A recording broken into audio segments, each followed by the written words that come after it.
Good evening, everyone. It is too few Lloyds and just enough Dakdoks. What do you think? Hey, listen, you know what I did? I hide all my camel urine with paper like that. So when I drink my camel urine, people do we not know. Look, look, look. It look like water, but it is camel urine. And look, look. that is, I'm good now. I'm good. And I'm hello. happy for you, Usama. But I said a little prayer and asked for a miracle, and I turned the water into the drink into water just before. So you know, Hello, brother Lloyd. How are you? hello And everyone. greetings to all you wonderful audience. Man, oh man, we got a show for you. Yeah, hello everyone, and welcome. And today, Usama and I are going to be talking about the Quran, and we're continuing our talk on Abraham and the search for Allah, which is, of course, as you know, according to the Islamic narrative, Abraham, are you a Muslim? No. Abraham hates you. What did you do? He taught the Muslims to hate you. And Abraham rejected Judaism. Abraham rejected Christianity, and of course, we're going to dive into the deep, Brother Lloyd. depressing, dark depths of the Quran today. Now I Well, know you're Islamophobe because here in America we teach Abraham and Abraham united the Muslims and the Christians and the Jews, the three branches of the Abrahamic religion. Abraham is the father of all the Jews and all the Christians and all the Muslims. We worship the same and he God. said the Muslims will hate us for not being Muslims until the end times, until the But day of see, judgment. But if you are the true Christian, then we're gonna love you. If you are the true Jew, then we're gonna love you. Because a true Christian and a true Jew, the one who Isn't worship one Allah alone, they are the true Muslims. And that's how we know that you need to become a Muslim, because you need to leave the falsehood which you believe in Judaism and Christianity, and come to the real. We got the real thing for you here. You know what I'm saying? That's the and only reason this why. Yeah, yeah. and this is the shocking nature of Islam, the sheer blatant dishonesty that you see, that they're What? willing to lie openly, publicly. Brother, With, brother, if my heart is to lead you to Islam, what difference does it make? I can lie, I can massage your neck and shoulder, I can put a knife in your chest. It doesn't matter as long as I'm leading you to Islam. You see what I'm saying? This is hello, welcome to yeah. Islam. You know what, Usama? We just spoke about this before going live or fair, but the interesting thing is, like, for instance, apostate prophet just announced on X that he was approached by Piers Morgan, right, by their team to bring him on, and then they abandoned him, they ghosted him. But he's spoken to other people that have been on Piers or that were contacted by Piers Morgan, and they were told not to talk about Islam. Piers Morgan will not talk about Islam. Now, Piers Morgan is known for not liking Jews, let's say, not liking Israel. He's known for his critical views, right? However, he also is known for bringing on anti-Semites, people who speak fondly of a little guy with a mustache and a certain salute, right? And even in myself, I mean, when you go through the Sharia, people that they seem to like the romanticized view of Islam, and they don't actually want to notice the ugliness. They don't want the truth revealed, even if it's true, but it's too ugly, so they won't talk about it. Even on X, I can't get Muslims to obviously engage with me, to come on with me and have these public discussions. They'll lie because they know they'll be exposed, and it's just even Christians, even people in leadership positions, people who should know better, are not willing to engage with the ugliness that is really at the root of Islam, and that I find is moral cowardice. I mean, how do we accept this? I mean, we know how bad it is, but how do we get other people to openly and freely admit and deal with the fact of its ugliness? I think what we're not realizing, and I hope by now we figured out that we're working with the devil, Allah, and his people, those who believe in the false prophet of Islam, Muhammad. And if you think it is easy to bring him in to have a dialogue or discussion or a debate and expose everything they are about, well, good luck. You may get some naive ones who do not know too much about Islam, but the deeper they are in their belief about Islam and their knowledge of the ideology of Islam and the true history of Islam, the far away they're going to run from people like you. They don't want to be near you because then they're going to expose themselves. They have to join you, actually. See, that is the problem. To leave everything about Islam and become a Christian or become something else. And that's the last thing the devil wants them to do. So having a conversation with some guy who does not know jack about Islam, and jack is a word I learned from my buddy Adam Seeker. Yes, you'll find plenty of them. But to get a true Muslim, you have to be ignorant of Islam so they can talk with you. Otherwise, it's not gonna work. Like putting positive and negative together, boom, big explosion. It's not gonna happen. You need some negative Christian who does not know too much about Islam, and he will be talking to these people to use him to gain more land into the propaganda Islam. Or you're going to meet with somebody who does not know jack about Islam. You say, Allah said, oh, that's not what Allah said.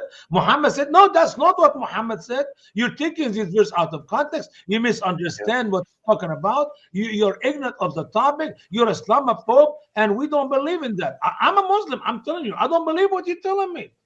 So it's like, it's a going in circle. Yeah, I think also sometimes though they know and they don't want to face the truth. They don't want to be ashamed and embarrassed, so they avoid as well. So but just And by the way, Lloyd, that's not just me and you. That is even with Muslims who left Islam.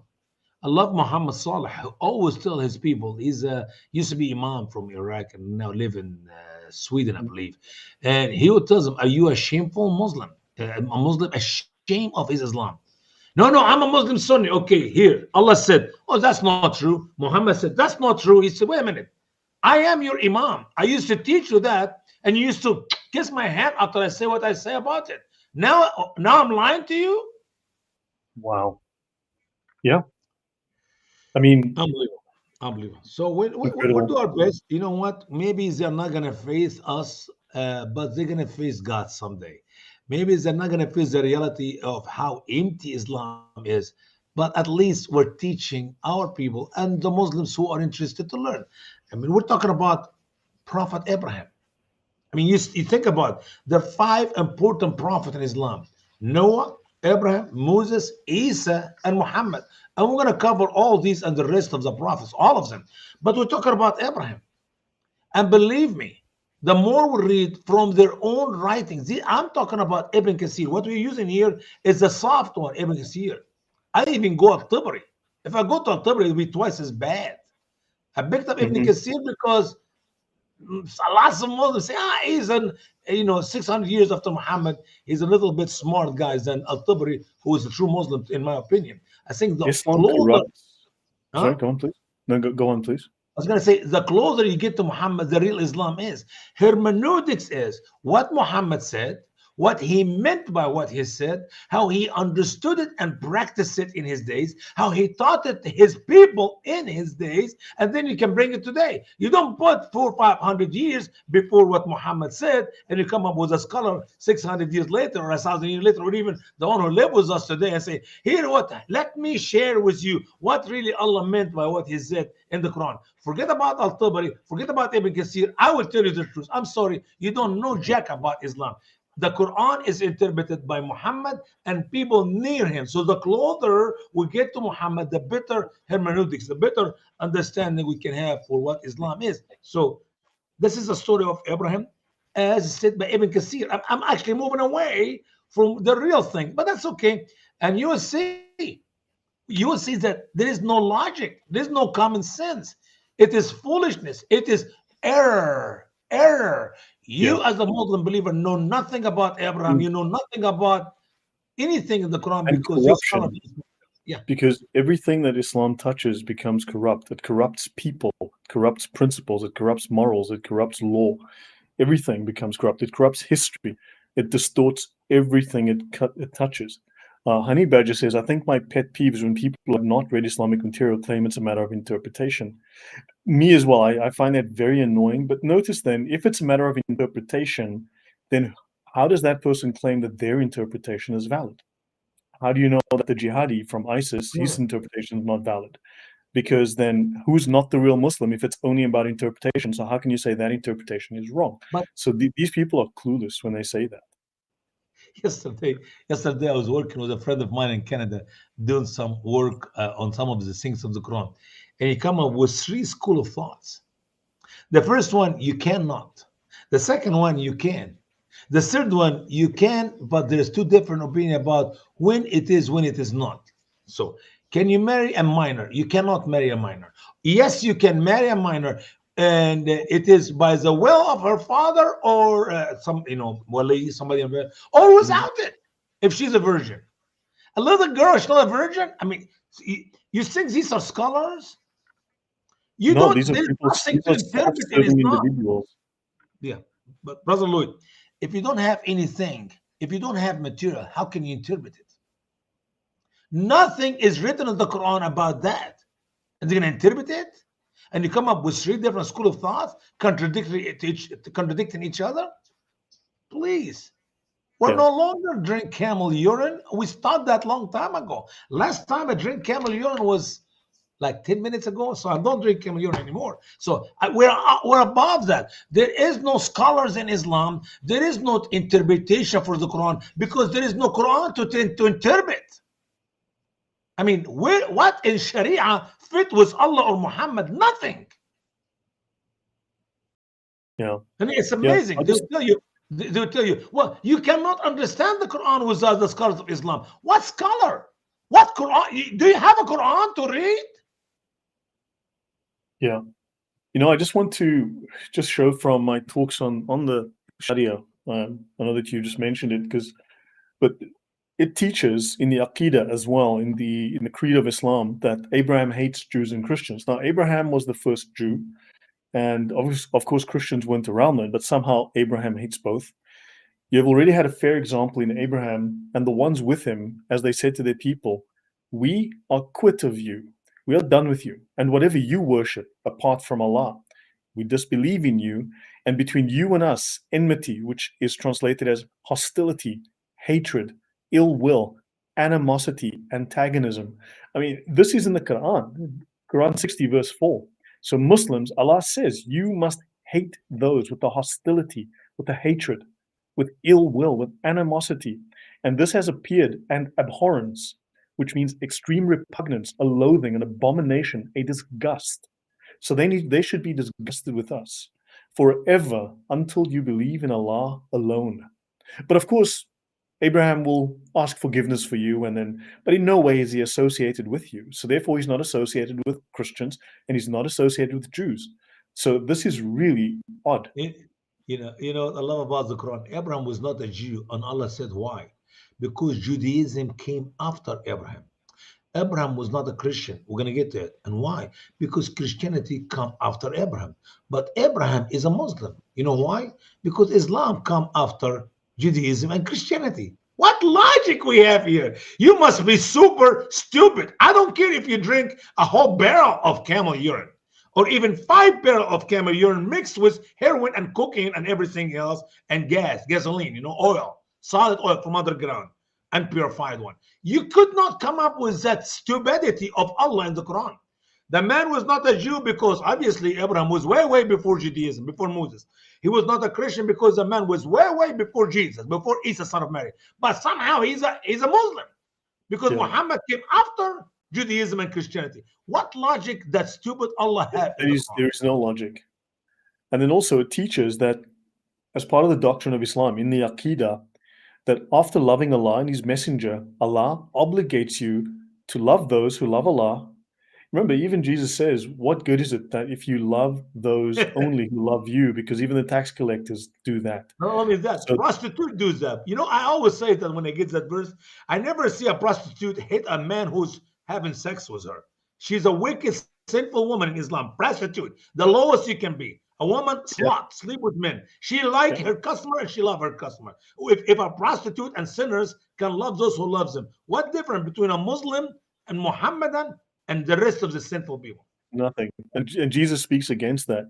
And it says here that Muslims must hate those who oppose Allah and His Messenger. In case you're confused, if you're not a Muslim, that's you. Now, it says the Islamic belief system, the Aqidah, obligates Muslims to hate the people of shirk. If you believe that God is the Father, the Son, and the Holy Ghost, then that's you. And this obligation comes from the creed of Abraham, the creed we are ordered to follow. So Abraham ordered you to hate it's amazing. Jews and Muhammad Christians. helped the Jews. Muhammad helped the Jews and made them mushrikeen. Even though you cannot in any shape, way, or form to tell me that there is one Jew who is a mushrik. How did Muhammad make all the Jewish mushrikeen? He just simply lied. Quran chapter 9, verse 30, when he said the Jews said Ezra is the son of Allah, and the Nasara said Isa, son of Allah. And that's the end of it. He made a lie, a simple lie in the Quran in one verse, and from it, you make all the Jews, mushrikeen, worship more than one God, and you make all the Christian mushrikeen worship more than one God. When in reality, as we're going to see when we get to chapter on Isa, son of Mary, that the Islam doctrine about the Trinity of Christianity is a great level of stupidity. Allah does not know, Jibreel does not know, Muhammad does not know what Christians actually believe. And Allah does not know, and Jibreel does not know, and Muhammad does not know what Muslims, the Jewish people actually believe. So there is not mushrikeen among the Jewish people, and there is no mushrikeen among the Nasara, the Christian people. And somehow Muhammad just put one lie. And by the way, that is a sin which is unforgiven in Islam. You believe Jesus is God, or you believe Ezra is the son of God or God, it's over. I have to kill you. There's no forgiveness for it. There's no repentance for it. Yeah. And how did Abraham say the Shahada? How did David say the Shahada? How did Jesus say the Shahada? If there's no Muhammad there to say the Shahada to. Shanana, the Shanana? The Shanana, yes. The Shanana. You see, you never even taught me how to say it right. I've been saying it wrong since the last 3 months. I always can say play the video later. Good night, sweetheart. Yeah, it's time to go home. Shanana, Shanana. Yeah, I like it. I like it. I Yeah, like yeah, that. no, it's we can play. Now I dream of it. You know, I wake up in the middle of the night and Vicky said, "What is wrong?" I said, do, and I do that. She think I'm crazy. She told me, "Don't talk to Lloyd anymore. Over. Stop talking with him. He's making you lose your mind." I am Majnoon, she said. It's the Majnoon. You know Majnoon. I love it. I love it. Let's go to Abraham, man. Let's go to Abraham. And hello again. Hello again to everybody. Let's see what Allah said about Abraham. We're going to learn great lessons from the great scholars of Islam, man. God help us. Right. So there's this guy. I got some guy's book here. I thought I would read a little passage out of it. Some guy called Usama Dakdok or something like that. I like that name. I like it. Yeah, no, the terror that flaps in the night. So anyway, he says Abraham and the search for Allah, and I can talk more about that later as well. Bring up some notes from the Sirah, which is quite fascinating. One of the stories written in the Quran concerning Abraham is from Quran 6:74, and Abraham says to his father Azhar, or Terah as we know him, "Do you take Asnam for gods? Surely I see you and your people are in obvious error." So Abraham's father's name is in error. He was Terah, not Azhar. Second, his father and his people were idol worshippers, as was Abraham. Even the Jews blatantly and openly state Abraham was a moon worshipper. He was a Sabian. So what was Abraham worshipping? So far, nothing. The story continues. Quran 6:75. And likewise, we did show Abraham the kingdom of the heavens and the earth, that he might be one of the certain. So when night covered him, he saw a planet, and he said, "This is my Lord." And when it set, he said, "I do not love the setting one," because let's stop it for a minute. How old do you think Abraham was there? Was he like 2.5 years old? 20, I don't know. No, have he ever been outside the tent before that night? No. You don't know, because back then you couldn't leave the tent until you were 21. Oh, so he was below the age of going outside. I mean, seriously, my dear Muslim friends, we're reading the word of Allah. The great level of stupidity by Allah in these writings, it's beyond me. I don't need scholar anymore. I quit.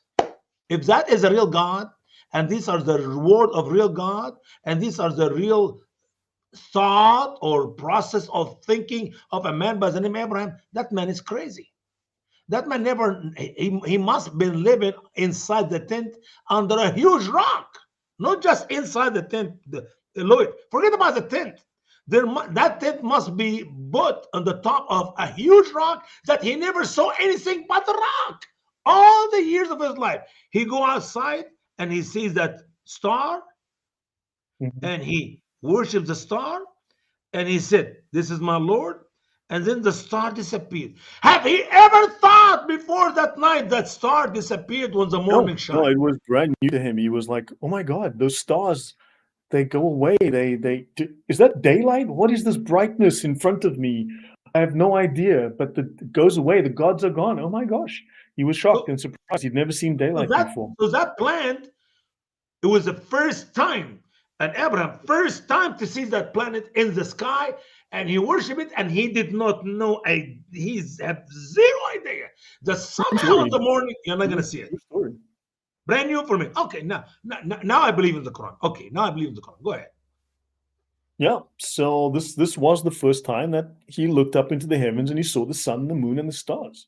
So he was surprised they went away at night or during the day or whenever it was that they disappear. What comes first? What comes second? Okay. So he sees a planet and he says, "This is my Lord." And since he did not worship idols, he would not have called the planet Lord. Afterwards, the story continues by stating that the morning came and the star disappeared, and then Abraham realized the planet could not be his Lord. The sun rose. He realized for the first time in his life, because that was his first time to be outside. And it's going to get worse as we keep going. But go ahead, keep going. So he chose not to love it or to worship it. In verse 77, it seemed as if it was the first time in his life they had seen the moon. So when he saw the moon rising, he said, "This is my Lord." So when it set, he said, "If my Lord does not guide me, I will surely be of the erring people." So according to the Quran, because he saw the bright moon, he said, "This is my Lord." So this was Abraham worshiping the moon all night and praising the moon, saying, "You are my Lord, because there you are in your chariot riding across the sky." But then the moon set and his dream was shattered. Oh, I can't believe this has happened to me again yesterday. That planet I worship all night disappeared, and now the moon disappeared. Now let me ask a question before we get to the sun. Was there any sun between the planet and the moon? I mean, during these hours, was he went back in the tent under the rock and he hid until the evening? I mean, what happened? Did he saw the sunlight when the morning shine? On the light and the no. These are the see, you need to understand Allah moves in mysterious ways. And these are the mysteries that are not revealed to us, because those are only written on Allah's tablet in paradise. And unfortunately, it's the edited version we have here on. And like so many Muslim scholars would tell you, if Allah wants us to know, He would have put it down there in the Quran. But He does not want us to know, so we just have to. That is the beauty about being a Muslim, to be a submitter. You submit to the will of Allah and don't argue, don't ask, don't tell. It's over. Go ahead. Yeah, in fact, it says so in the Sharia very blatantly that Muslims are to accept with total faith without requesting evidence. I mean, we know this already from the Hadiths and the Quran and so on, as people have spoken about it, but it's actually explicit in the Sharia, as I've spoken about on the channel. So then he sees the sun and he says, "This is my Lord. This is bigger. Akbar. This is bigger." Allahu Akbar. Allahu Akbar. Ash-Shamsu Akbar. Yeah. Yep. But then it set. The sun set. Oh my world! Are you serious? It did. Where did the sun set? In the muddy spring? Muddy puddles. Yeah, in a hot muddy puddle by people who are dark, who live behind a big metal wall. I remember that. Yeah, we're gonna get to it. MashaAllah, MashaAllah. And so he said, "My people, surely I am innocent of what you partner." Yeah, I'm not going to go with the whole sun god thing. I'm not doing that. Nope. So did Abraham really say this to the sun, that it was brighter, it was bigger, and that he missed it yesterday? When the night came, the sun disappeared. He did not realize it would get dark later and the moon would come back, right? So when it got dark, maybe he changed his mind. Whoa. Maybe he can change his mind, worship the moon. I know it is asghar, it's smaller, but at least it came back. There's that. Yep, so within one day, one experience of seeing the sun for the first time, Abraham stopped worshiping the sun and the moon. And he turned his face to worship the creator of the heavens and the earth, and he became a Muslim. In other words, he followed Muhammad.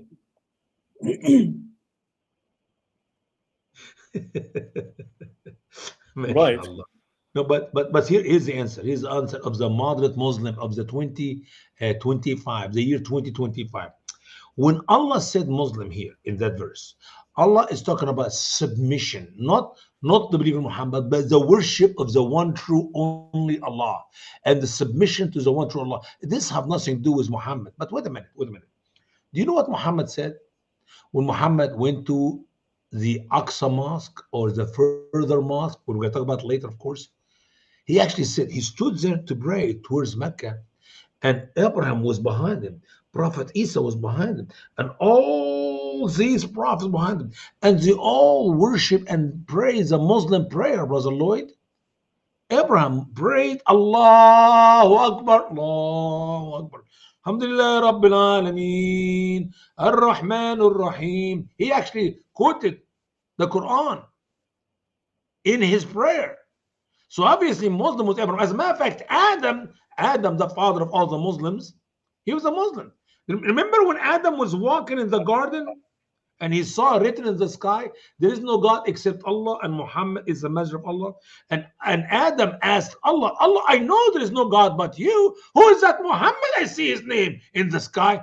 And Allah said, because of Muhammad, I created you. So obviously Adam was a Muslim. And in Islam, when the sperm come from the backbone of a man and have intercourse with his wife and she get pregnant, the babies are born Muslims. If the father with the original backbone where the sperm go down is a Muslim. So obviously all people are Muslim. You know that if you leave your children and my children, don't tell them anything about Jesus, don't brainwash them with this Christianity and Judaism and whatever, they will grow up to be Muslim. They will actually say Allahu Akbar. They will say the Shahada on their own. So the idea is that Abraham was not a Muslim, meaning believe in Muhammad, is a garbage lie from the bottom of hell. He was a Muslim. He believed in Muhammad. So is every other prophet. Go ahead, bro. Yeah. Someone's saying when they shout Allah is bigger when something bad happens, which is strange. Allahu Akbar is in the Middle East. It's an all-purpose phrase. If something bad is happening, they'll go Allahu Akbar, because they're pleading for the thing to turn around. And when it's good, then they'll be screaming, yeah, Allahu Akbar. You know, because I love it when you see Shia and Sunni in Iraq and Iran, for example, for 9 long years, they both shout Allahu Akbar as they were killing each other. With the shout, yeah, Allahu Akbar, takes the airplane down, took the bomb somewhere, and bunch of these, thousands of these, and so a Muslim Sunni mosque blow up and a Muslim Shia mosque blow up, and they both shout Allahu Akbar. Somehow, I don't know which Allah they're talking about. It cannot be Akbar in both sides. Anyway, go ahead. Well, I mean, yeah, I just want to show everyone that in the Sira, so if I can make the diversion here. So Salman the Persian told the apostle that his master in blah blah told him to go a place in Syria. There was a man who lived between 2 thickets. Every year, as he used to go from one to the other, the sick used to stand in his way, and everyone he prayed for was healed. And remember, this is around the time of Muhammad. Okay, this is the time of Muhammad. And there was a man in Syria who used to heal people. The people came to him with their sick, and everyone he prayed for was healed. And then he asked me, as I came back, he said, God have mercy on you. Tell me about the Hanafiya, the religion of Abraham. And he replied, you are asking about something men do not inquire of today.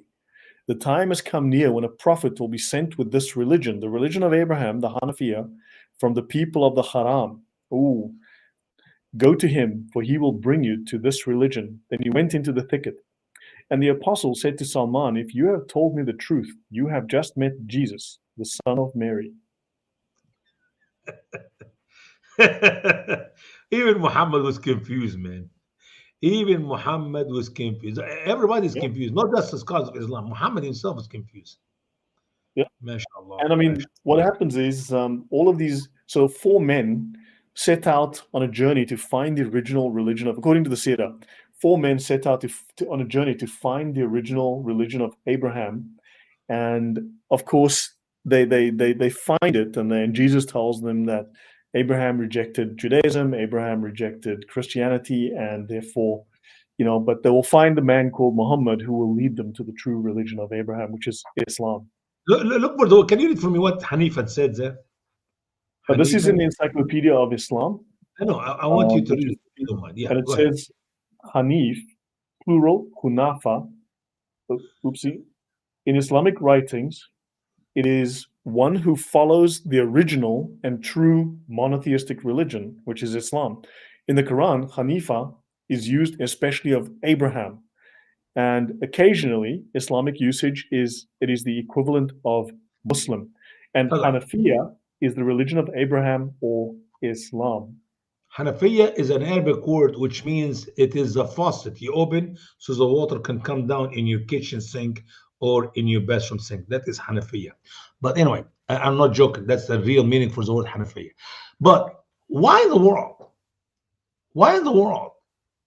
For hundreds of years, 1800 years before Christ, and after 600 years until you get to Muhammad, that is 2200. I'm sorry, 18 and 6 is what? 1800 years ago.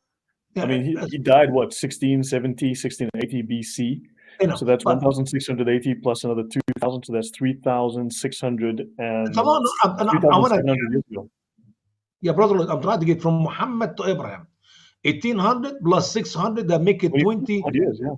24. Why in all these hundreds of years, nobody ever, scholars, historian, Jewish historians, Roman historians, Christian historians, Greek historians, ever wrote the word Hanifan? Why, when Muhammad invented that word and put it in the Quran, now we learn about it? Imagine with me, a book is called the Quran. An empty book. There's nothing in it.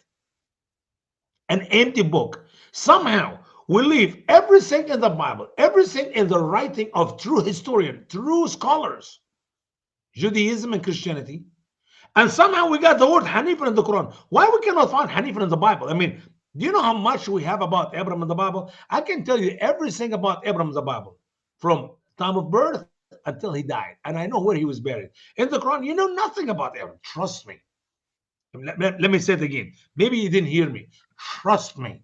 You don't know jack about Abraham, but somehow we got Hanifan, and we know it's actually a Muslim. We know for a fact, because the Quran says the Quran is true, and it's in the Quran, and you can check the Quran if you need the facts.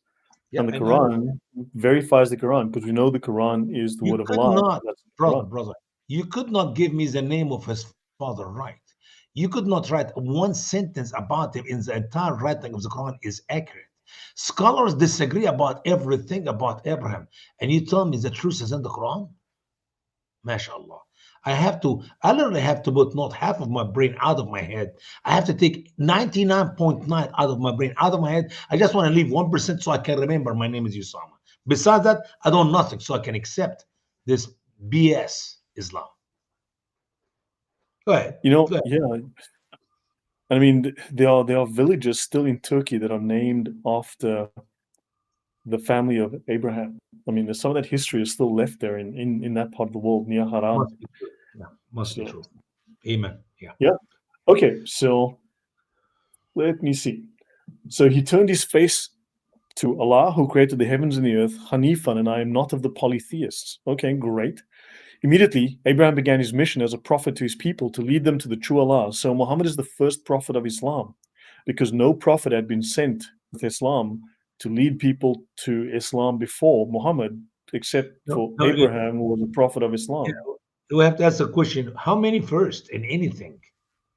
I mean, literally, if you think about, if you do a study in Islam about the first, you find there is no second. They're all first. I mean, think about it. Ishmael is the first man who spoke the Arabic language, and he learned it from his first wife, and he learned it from his second wife. So his first wife family was the first people who speak the Arabic language. His second wife's family is the first one who spoke the Arabic language. And so Abraham is the first Muslim, and Adam is the first Muslim, and Muhammad is the first Muslim, and Isa is the first Muslim. And Khadija was the first Muslim. Don't forget. Who? Khadija was the first Muslim. It must be true. Yeah. Yeah, and Adam was the first Muslim. David was the first Muslim. Abraham was the first Muslim. They all They taught don't know. Islam. See, these people never been to school. They don't know there is something. It's called second and third and fourth and fifth And and sixth. the prophets taught Islam. That's why the Jew came along, changed the Bible, and took out every mention of Islam. Must be true. Yeah, I for sure. concur. They I concur. changed all the copies of the Bible, and they removed. So yeah, so Abraham began to dispute with the people, and his people disputed with him. And he said, But "Do why? you dispute?" Why we don't read any of this great prophet Abraham in the Bible? I mean, where in the Bible that God told Abraham, preach to people, and he searched and saw the sun and the moon and the planet and the stars, and he became a Muslim, and he started teaching his daddy, Daddy, don't you dare, Daddy, worship these idols. Daddy, you don't know what you're doing. And the rest of the nonsense, fairy tale, myth we read in the Quran. Why can't we see any of this, any of it in the Bible? When in reality, the Bible teaches the opposite.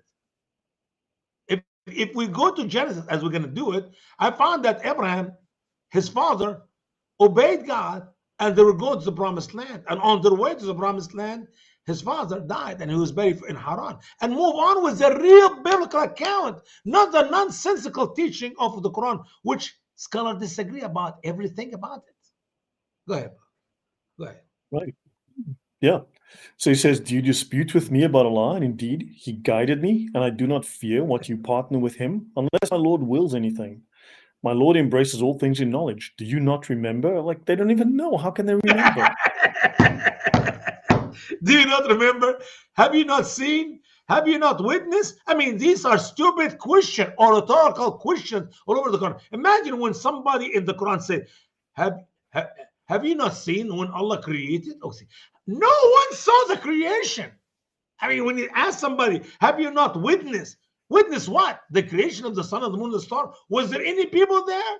Was any of the people Abraham is talking to, or Muhammad is talking to, or Noah is talking to, or somebody is talking to? If any of these people were there to see creation, that means the story of the creation is a myth, because creation took place before Adam, and Adam was the last one who was created. So nobody have seen it. Why Allah asked these stupid questions?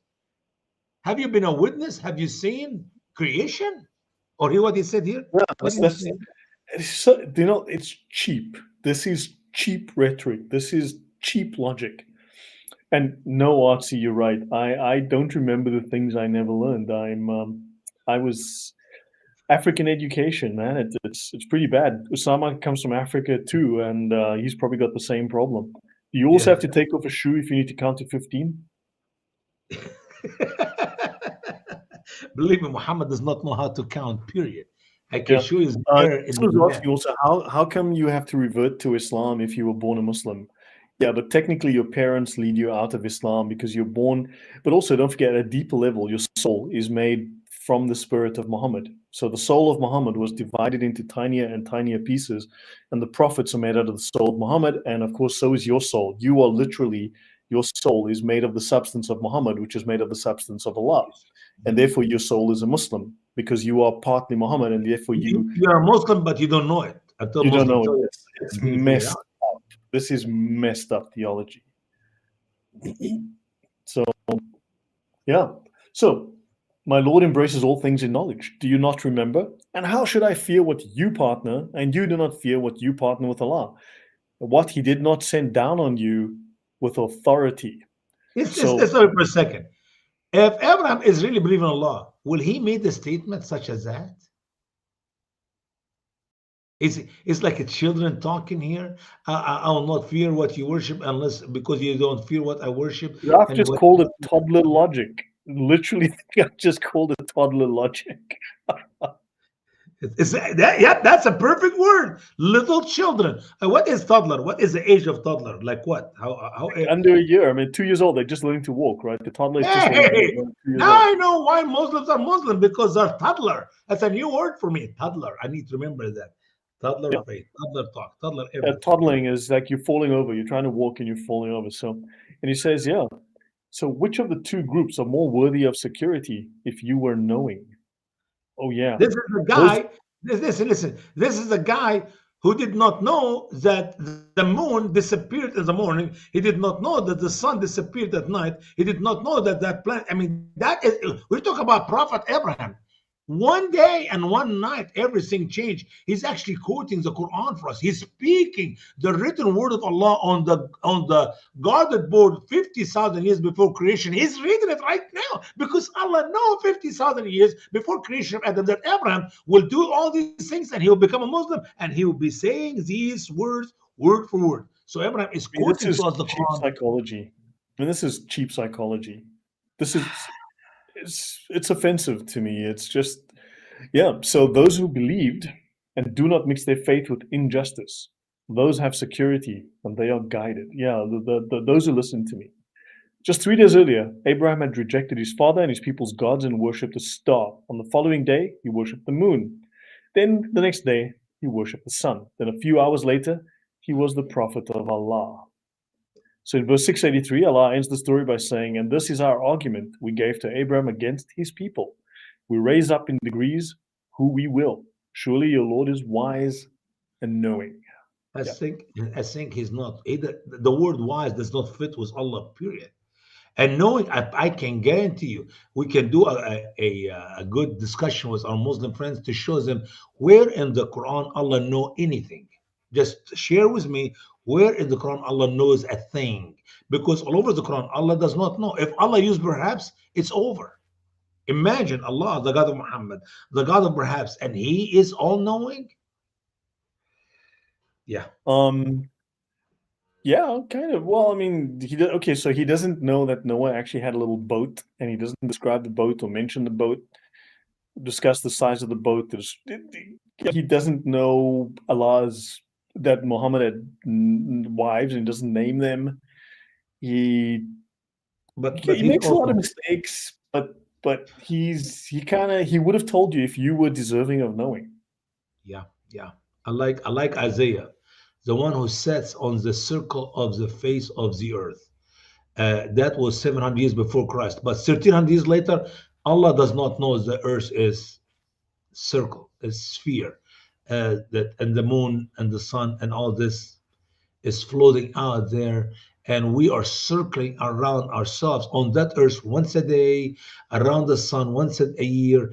And Allah does not know that. Somehow Allah, the all-knowing, does not know simple facts which the true prophets of God in the Bible know about for hundreds of years before Muhammad was a gleam in his father's eye. But let's move on. Continue. Ibn Kathir, brother.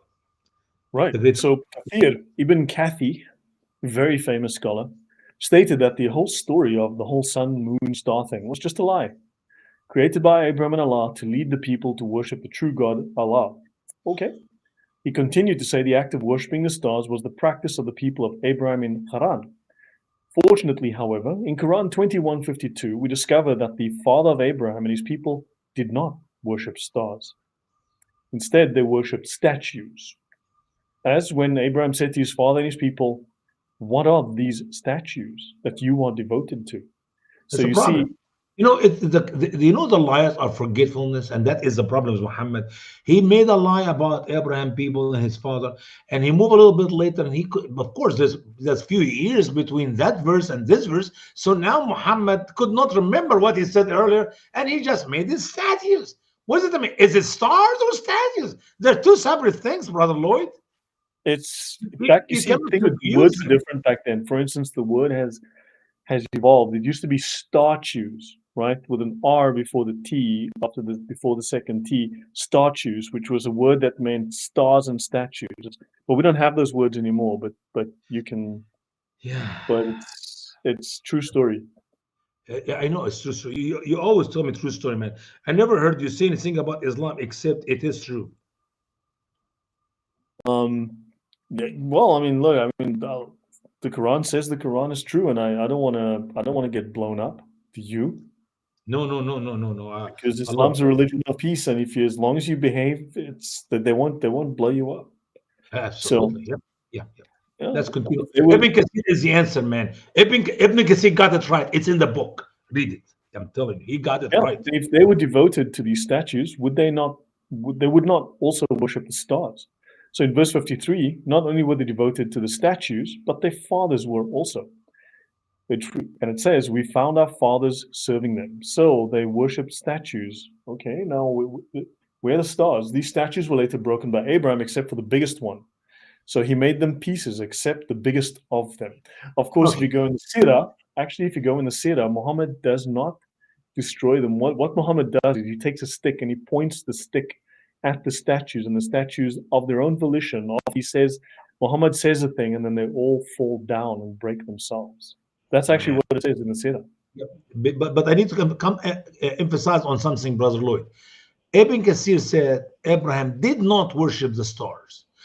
He did not worship the moon. Okay, he did not worship the sun. But this is what he made up in his preaching in action to let these people realize that they're worshiping the false god. The Quran did not say that. I mean, how can when Ibn Kathir teaches the opposite of what is written in the Quran, he's a scholar, and when I read the Quran, I'm not a scholar. Let me say it again. If I read the Quran, I misunderstand the Quran, I misunderstood the Quran, and I'm taking the Quran out of context. All I'm going to do is I'm going to open the Quran, and I said, Quran chapter 5, verses 22 to 26, and I read the 4 verses.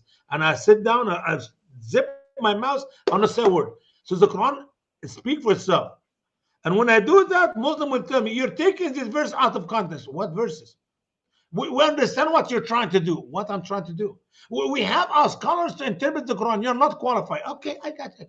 Now, when we read the scholars and they deny what is written in the Quran and they make up a pure lie to say that Abraham did not worship. Allah said he worshipped. And you tell me he did not?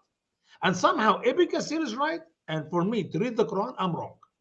Can you help me out with that, please? Help me out with that, bro. Look, are you a Muslim, Usama? No, I'm not. Then you're wrong. Oh, okay, I got it. I understand now. Makes sense. I'm glad I can help. I just want to mention that when I spoke of, I don't have the story right now of Muhammad pointing the stick like Harry Potter at I'll try and find it, at the statues, and they all fall and they break on the floor. But here's one from the Hadiths. The sword of Ukasha bin Mihsan was broken on the day of Badr, and the Prophet gave him a piece of firewood, a stick, and it was shaken, and it became a sword. That's an actual hadith. It's like, but of course these guys go and say, well, actually, it's a very popular story, but it's unproven because it's, it's just one of those fake things that Muslims make up. Sometimes a strong hadith, they get sick and they become weak. I mean, like people, hadith is like people. Sometimes you're strong, sometimes you're sick, and you get weak and you die. So hadith, sometimes they're strong and sometimes they're weak. Depends if Muslim want to use them to say what they teach, whatever the hadith said. If the Muslim need it, it's strong. If the Muslim do not like it, it's weak. Same hadith. Okay, so move on. Yeah. Actually, let me see if I can find the Harry Potter one. Here we go. Actually, I just found it. You know what? I'm very interested about seeing that because I've not seen it before, but I've seen worse than that and other things. No. So this is In the Life of Muhammad the Prophet by Sayyid. Oh, 3 of them in a row. Father, son, grandson. They love the name Sayyid. Yeah. And this is actually from the Sirah. So it says, any idol near which the Prophet went and towards which he pointed his cane, and this is a true picture. This is a genuine photo of Muhammad doing it. I have it right here. This is taken from an early diesel iPhone from Muhammad's day. Genuine early diesel phone picture. And right has come and falsehood has vanished. Verily, falsehood is destined to vanish. Quran 1781, he would quote. And the idol fell headlong on the ground without anyone touching it. Yes. That is what is written. Whoa. That is what is written in Quran 1781. True story. True story. If you guys want to find more, if you want to find this, you can see this. Wait a minute. I think you're lying. 1781. Let me read it. Let me read 1781. Yeah, I can.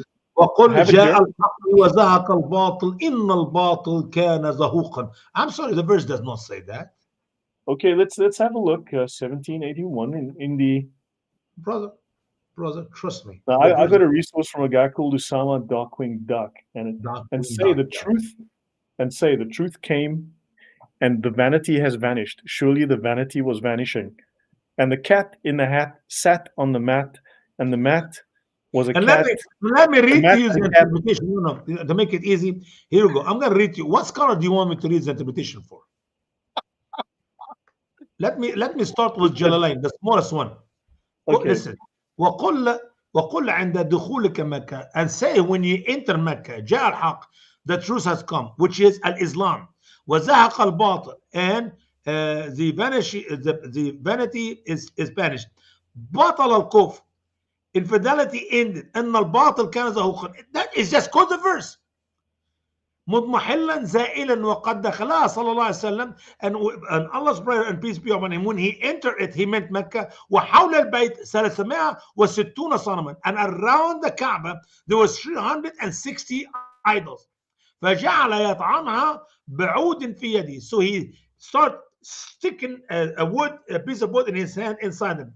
ويقول ذلك حتى سقطوا, and he was saying that until they all fall down. Okay. رواه الشيخان. Sahih Muslim said it and Sahih Bukhari said it. What he was doing, imagine with me. Here's a rock. Here's idol.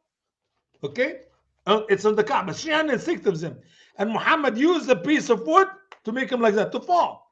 They did not banish means broke into pieces and fly. They fall off. Here we go. Let me show it to you again. You see it? Here's a statue standing, and Muhammad with his stick. Bush. No. He went like this with his stick, and the magic, this thing fell over without being. You mean you know better than Al-Jalalain? You're smarter than Al-Jalalain?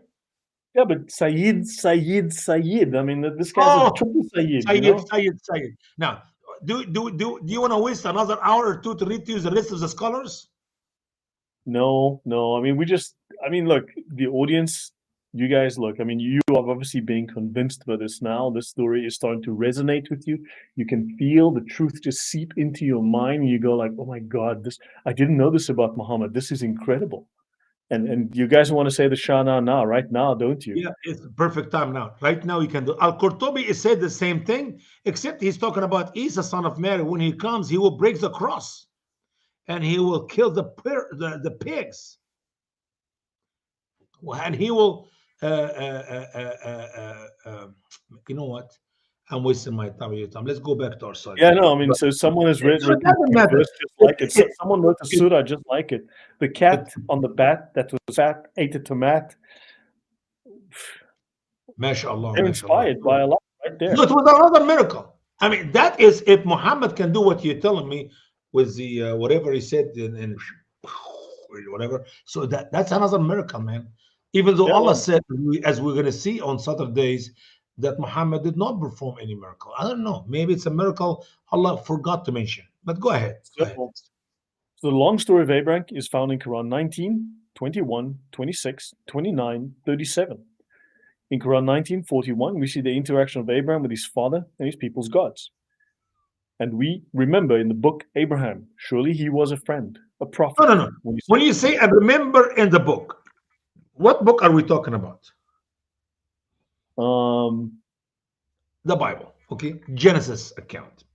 Can you share with me any of that lies, these lies you're going to read to me in the Quran, mentioned anywhere? The Bible was corrupted. God, the Bible has been corrupted and the Quran is still the truth. Yeah, I'm sorry, I forgot that. You have to remind me once in a while. We remember in the book, and maybe it was the Injil, because the Injil is, I mean, lots of scholars, I'm sure, must have mentioned the Injil. You know, people in that region, there must be surviving fragments of the Injil. There must be some kind of record in history, archaeology, some kind of quotation from the Injil by other scholars, historians of the period that mentioned it. That maybe that's Brother Lloyd, how can the book which Abraham is talking about here is being corrupted and it changed? And when in the Quran, in chapter 10, verse 94, I believe 1094, Allah is assuring us that the Injil and the book, the Torah, that story of Abraham is 100% accurate. And if Muhammad was doubting his Quran, which you're reading from right now, he need to check with the Jewish people who are reading their book, which is accurate in Muhammad days. You see, let's use a little bit logic here. I hate to do that because that is like a new vocabulary for most Muslims. They don't know what the word logic is. The word logic is use common sense. The word common sense is use the gift God Almighty gave to you when you look with your eyes and you use the brain behind the eyes in your head. Just use it. In the Quran, Allah tells us in Quran chapter 10, verse 94, that the Bible in Muhammad days, 600 years after Christ, was perfect. People are reading it. And Muhammad, whenever he doubted the Quran, he need to go to the Jewish people and ask them about Abraham and what is written in the book about Abraham. And if he have any doubt about anything about Isa, the Jesus of Muhammad, he go to the Christians and ask them about the things which is written in the gospel, because it is there. It is a perfect word of Allah, and no Right. one can change the word of Allah. You understand that? Now, Yep. here I'm reading in the Quran, and remember in the book. What book? The Torah. I have today a Torah, the Genesis account, go back to Jesus' days. It's called the Dead Sea Scroll. That Dead Sea Scroll is 600 years before Muhammad was a gleam in his father's eye. He was not there. Even older. Some of We those have a Dead Sea book. Scrolls go back, I think, 150, 200 BC now. And Yeah, they're older. In fact, there are other finds older than the Dead Sea Scrolls. Sure, but in the Dead Sea Scrolls, and I will go for Jesus' days, 600 years, not 750. I will go for 500 years. Let's make it an easy number. 500 years before Muhammad. In that, we don't read anything about what Muhammad is going to tell me right now about and remember. So when you talk about Abraham and remember, when you talk about Isa and remember, when you talk about Joseph and remember, I mean, we remember everything So in the Quran. where are Muslims getting this information? Where are Muslims getting this? Because scholars are negligent. Academic scholars are negligent for not asking these questions, for not pressing the Muslim scholar to say, show me where you got this. Show me the That's why evidence. we Show me ask the this question here, Brother Lloyd. If we're just going to sit you and I here to read, here's what Ibn Kathir, here's what Jesus says, here's what Moses says, here's what Abraham says, thank you, goodbye. It's Then a we'll myth. waste our time. There is literally no evidence backing it up. There is nothing in history, nothing in archaeology. There are no textual sources. There's no corroborating evidence. Scholars are allowing this lie to perpetuate without challenging it, without questioning it. And of course, they will lie about the Bible. They will permit lying about the Bible. They will actively aid and abet lies about the Bible. However, of course, they don't want to interrupt the gravy train coming from Qatar. They don't want to potentially deal with a violent assault in the parking lot. Yeah. Yes, indeed. Absolutely. Absolutely. So now go to negligence. 42. Now we remember. Here, what So happened? when he said to his father, "Oh, my father, why do you serve that which neither hears nor sees nor profits you anything? My father, surely indeed some knowledge came to me which has not come to you, so follow me. I will guide you a straight way. Do not serve Satan. Surely Satan was a rebel against the merciful. O my father, I fear lest the torment from the merciful touches you, so you will become a friend to Satan." Okay. He said, "Are you forsaking my gods, O Abraham? If you do not stop that, I will stone you and depart from me for a long time." He said, Whoa. Let's use some logic here. I'm going to stone you and depart from me for a long time. How long is that? A couple years, forever? Actually, there's a movie that explains it very well. They give a very clear definition of that term, where the very important character says, "Love you long time, $50." So you What? kind of $50, love you long time, which means that you then have an understanding of just how long time is. You can work out from that context. We get it. But let's put some logic to our Muslim friends' mind, those who are watching it now. If Abraham's father will stone his son, he'll be gone forever. A long time, Not for a long because time, but forever. Okay. I just want to make sure people understand that. so yeah, that's what long. If you die, you're gone for a long time. Long time. You're gone for a long time. Yeah, okay, fine. That's don't threaten me with a good time, but fine. It's long. It's real long. I understand. 47. He said, And peace be on you. See, Islam's a religion of peace. They will. man, he's so good with his father, man. Peace be on you. Yeah, I will ask forgiveness for you from my Lord. Surely he was kind to me, and I will separate from you and what you call on, rather than from Allah, and I will call to my Lord. Perhaps I will not become miserable by calling to my Lord. That's good stuff. Don't be miserable by calling to. Okay, fine. Then Allah perhaps there. Abraham also know perhaps. He knows Perhaps. that Allah is kind to him, but perhaps, you never know. Yeah. So according to the previous verses, this was a friendly conversation between Abraham and his father. Abraham tried to correct his father concerning his false worship of his gods by saying, "For they do not listen and they do not see and do not benefit you anything. Statues don't do you any good." Abraham, that's why this rock they have in the middle of the Kaaba, in the middle of the desert, that's what you should worship, because there's, instead of like statues, you need a rock stuck in Because the middle because in the corner. at least from that great rock you can receive forgiveness for your sin. Just don't forget, you don't kiss with a loud voice and you don't lick it. Just Yeah, only Allah can forgive you, and that rock is obviously then Allah, because Allah is forgiving your sins. but now you try to make people use logic, man. I think you're hurting their heart and mind and soul. But let's move on. According. So according to the previous verses, this was a friendly conversation. See? So Abraham explained to his father that he has more knowledge than his father, and he desired to lead his father to the straight way. Abraham told his father if he continued to worship Satan, he would be tormented by Allah, the merciful. Abraham's father threatened Abraham by stating if Abraham did not cease from forsaking his gods, he would stone Abraham and leave him. Now that's strange, because if he stoned Abraham, he would be dead.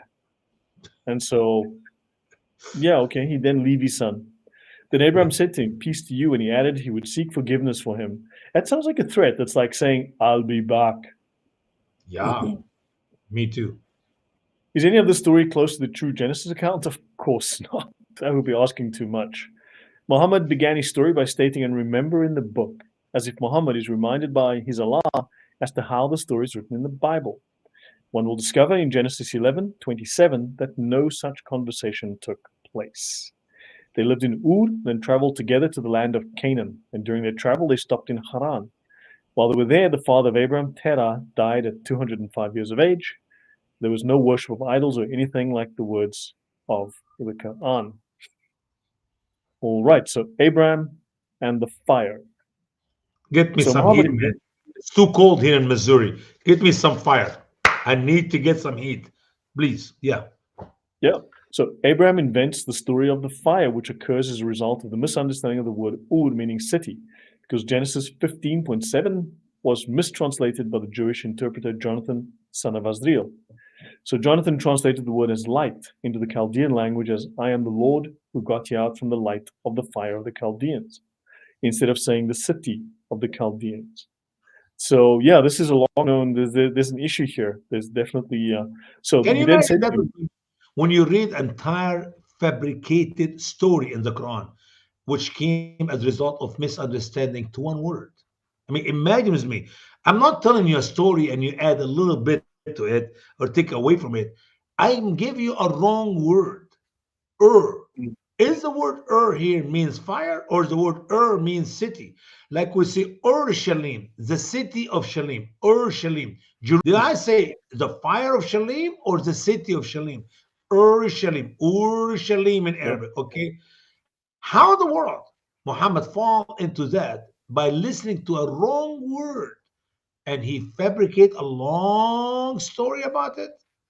MashaAllah. But we ended with few more poetry. Shalalala in the Quran. Yeah.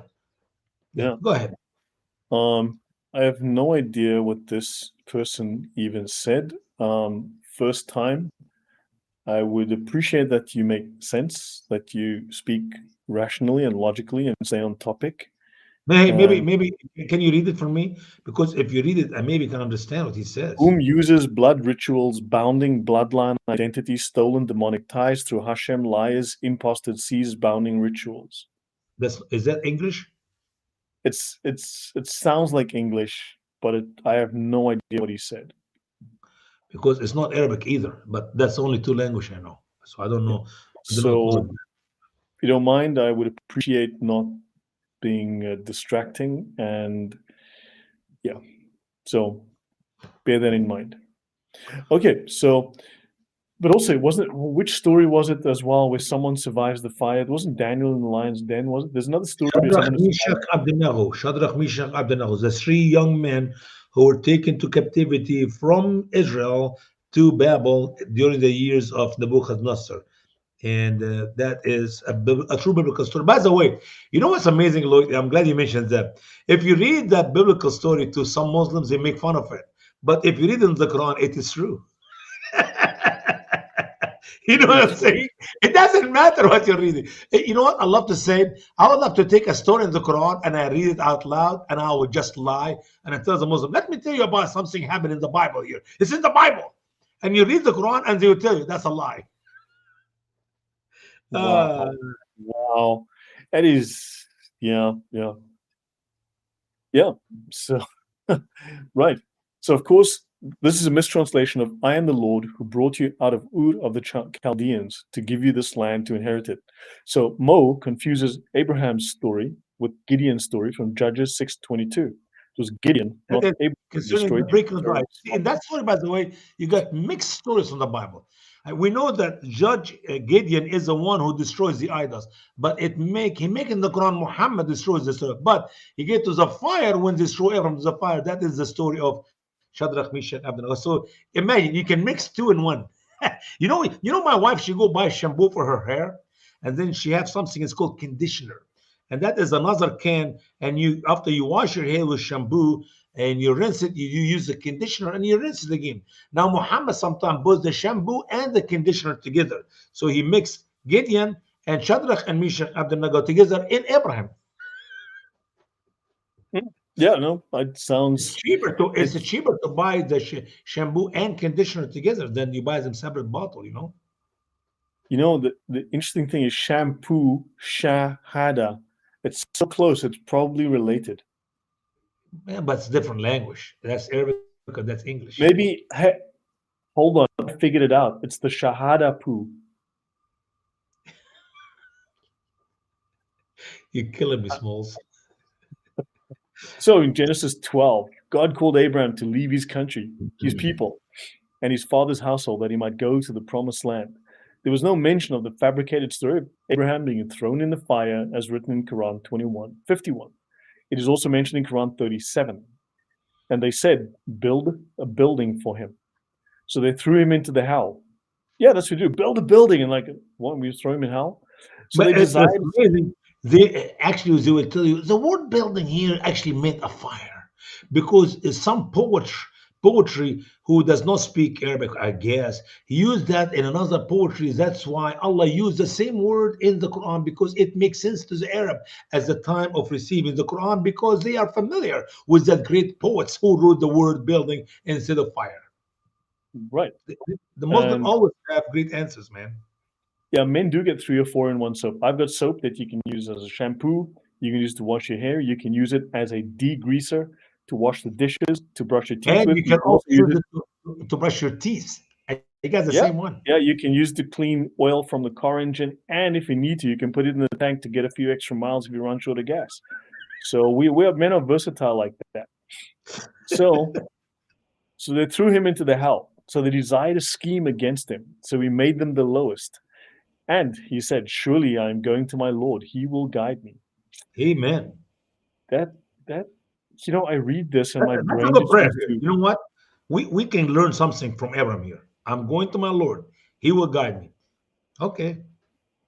Yeah, but it's true. This What? this is Okay. like a game of telephone. This is like random sentences stuck Yeah, together with. but what if when Abraham went to his Lord decided to mislead him? Remember, Allah guide whom He will and mislead whom He will, lead Yes, astray. how do What we if know he Allah wasn't led being him misled? astray? What are you gonna do in that case? Yep. So the portion concerning his burning can be found in Quran 21. And they said, burn him and help your gods if you were doing. Like, what are they even saying? We said, O fire, be cold and peace on Abraham. And they sought to lay a plot against him, but we made them the losers. Peace, be cold and peace. Learn about it now. Go ahead, read for me, please. So, a simple reading of these very simple verses will not bring any understanding of what took place in Abraham's life concerning him being thrown into the fire, but enough information Ibn Kathir to the rescue. Ibn Kathir has secret knowledge that he will share with us. Is that what's going to happen now? Amen. Amen. Is that what? So where does Ibn Kathir get his information? For Don't example, ask, don't tell. he stated they gathered many branches from many different places. And in fact, I know exactly where they got the branches from. They got it from the north, the south, the east, and the west. Yep. And for Okay. a long time, to the point that when a long time, remember, if you want to know Yes, how it was long, at least, I guarantee, at least 9 or 10 months. $50 worth. Yep. $50. We know from other sources that long time is $50 worth. No, no, So you're you gonna can kind find of, out here. I mean, it will take 9 months to birth a baby. Go ahead, read for me, bro. yeah. And to the point that when some women got sick, they made a pledge to their gods that if they would be healed, they would carry branches to the fire. Yeah, so that can take a week or 2 or 3 or No, 4. no, I mean, no. it's a while. How about the women who would like to have a baby, and they pray to Allah? They said, "Oh Allah, if you give me a baby boy, I will birth." You don't notice it. They were praying to Allah. If you will give me a baby boy, I will carry wood for the fire of Abraham. And they got pregnant, and the baby is born, and behold, he have a private part of a boy. He's a So they boy. burning Now a she's guy pregnant. who says believe in Allah because you shouldn't believe in statues or stars or whatever it is, and they're telling Allah, "Hey, we're gonna burn this guy for you." Okay, fine, yeah, it makes perfect sense. So they gathered all these branches in a deep hole and they burned them, and the fire became so large it was unlike anything ever seen before. I know a guy who had invisible parents, and they looked like nothing you've ever seen before. So yeah, then they put Abraham into a catapult. You have to fly, man. No, no, make it stop. Make it stop. Watch. And the catapult was built by a Kurdish man called Hazan, the Hey, they creator know of the the name of the guy who built the catapult. Man, it must be true. Now we got enough source, enough information, enough evidence. You cannot deny it, Mr. Lloyd. No, no, exactly. It's the details are there. It's Hazan. He built a catapult, and the creator of the catapult, and Allah cursed Hazan for what he had done and sank Oh, him my to world. the earth. Yeah, true story. In fact, the Muslim scholars say he's still sinking down in the bottom of the seventh earth even to this day. He Yeah. must be going, listen, he must be going so slow. So yeah, I mean, yeah, he's still so guys, the catapult story and Islam is Maybe, adding listen, if do you think something is gonna come out of China? I mean, or I don't know where he started. yeah. Where he started, we know where he's gonna come out from the other, but you never know. We'll see. So what did they shoot Abraham at? I have no idea. I mean, seriously, this is true. Islam is Satan mocking the Bible, make it seem like a joke. Exactly, it's a caricature of Christianity. It's a caricature of religion, a caricature, depending on how you pronounce it. I mean, yeah, that's why Muslims leave and become atheists because they go, "This is stupid." When they really ever look, they go, "This is stupid," and they assume But that my heart, everything else is as dumb. but my heart desire is for Muslims who are listening to us, don't mock your Quran and become an atheist, because then the devil still win. He still win again. Because guess what? It makes no difference to the devil if you're an atheist or if you're a Muslim. If you're a Buddhist or agnostic, it make a big difference if you're a Christian. So what we'll encourage you is go back to the Bible. Read the Genesis account. There's only a few chapters in the book of Genesis, and you will know everything you want to know about Abraham. And none of this nonsense, none of this myth is written anywhere in the Bible, period. That's why when Allah said, remember in the book, I say, what book? What book? Wow. I mean, why have academic scholars not taken this apart and laughed at it? I mean, they'll attack the Bible, they'll make up the most egregious falsehoods about They the Bible, can't. and yet, Brother, they can't. I can make fun of Jesus all day long and nobody will touch me even from 1,000 miles.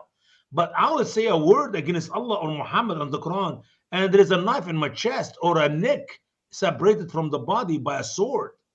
I mean, are you kidding me? What American, what Western will even question the Quran or the interpretation of the Quran by so-called Muslim scholars. These are the same people who make fun of the Bible and Christianity. They're the same people who call us Islamophobe. Cowards. Someone mentioned South African Muslims making the most noise on Facebook, and I agree with you that that is definitely something I have seen myself.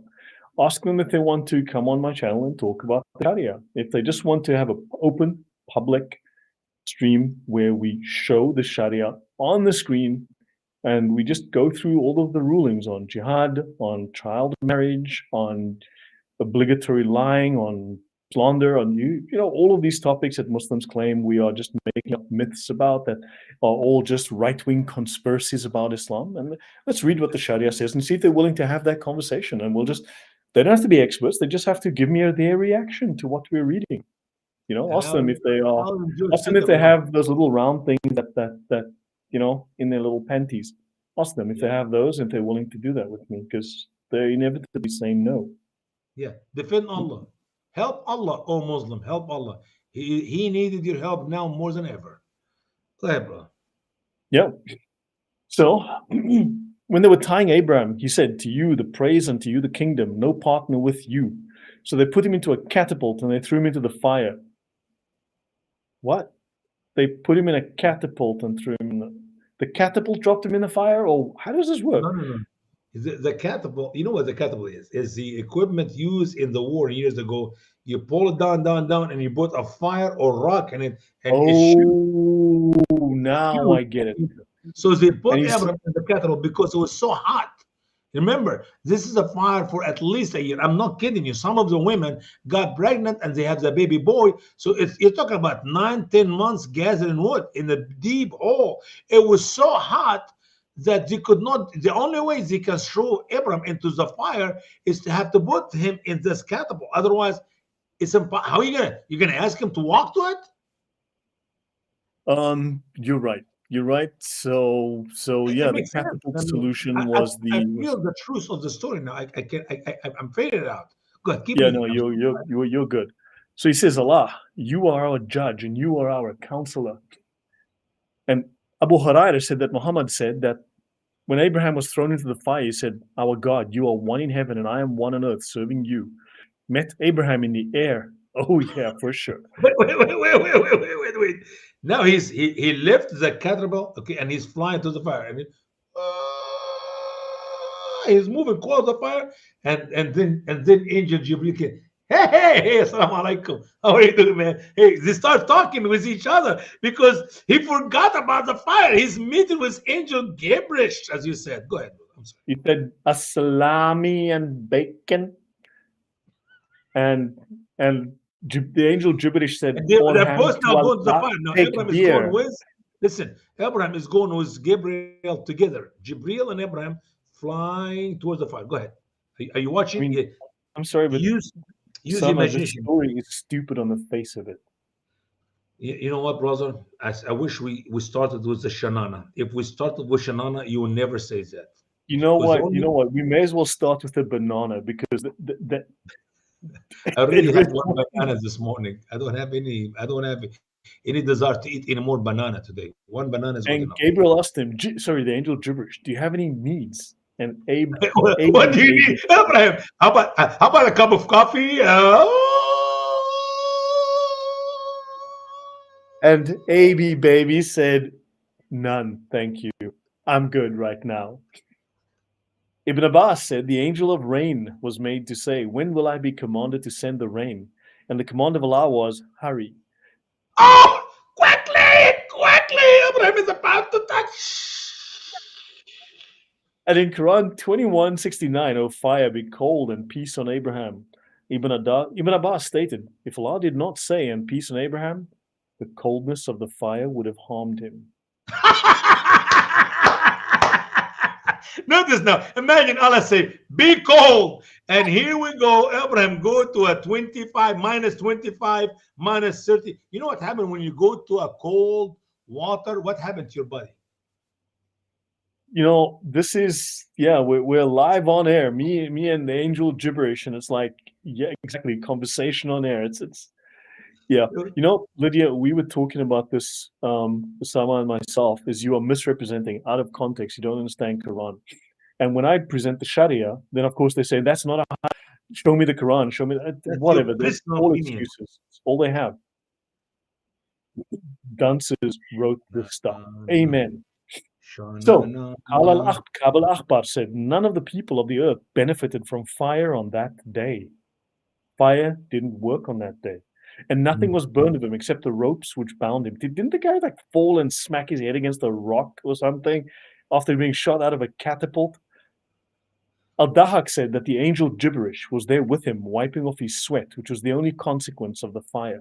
Al-Saudi, It was so hot, he was sweating, man. It's like, you know what? You get a napkin. Wait a minute. I have a napkin. Here it is. You get the napkin. You know what, Usama? You need to make the picture Quran. You need to create now the picture Quran. Man, that'll be the bestseller for the rest of the world. Nobody can compete with me. You can make AI pictures of Abraham sipping a cup of tea while he... I'll be making billions. I'll be making trillions. I will go ahead, help America pay their 36 trillion debt off just as a gift. Yeah, and Artsy Farsi says she hates when her fire is cold. I mean, yeah, look, things were different in Arabia back then. Fire was much colder. Dear sister. That's why Allah said, and peace. Not be cold, but also be peace. Otherwise, he will freeze to death in the fire. Go ahead. Yeah. And the angel of shadow was also with Abraham. Abu Huraira said that the best word the father of Abraham said when he saw his son in the fire in such condition was, "Blessed is the Lord, your Lord, O Abraham." So look, I mean, we know they got this from from the guy that saw it. So he told a guy called Mickey, and Mickey told Jimmy, and Jimmy told But can you imagine? We know for sure that Abraham daddy is buried in Haran at the age of 205, and none of that happened. And we know the angel of the rain, the angel of the shadow, the angel of this, and the angel of that. I mean, it got big. It got big, man. I did not know there's an angel I know there's an angel who leads the clouds so it will rain in the right place. Are you talking about that to be the angel of the rain, or is that a separate angel? I'm getting confused, man. I'm trying to understand, and I need some help. Where are the Muslims? Shouldn't we have some Muslim to guide us to Islam right now? Well, you know, I'm tired of this garbage Muslim who are talking about da'wah, but they never come to help us with da'wah, brother. No, I'm thinking if we make a picture Quran, it will show people the miracle, and then they'll be convinced.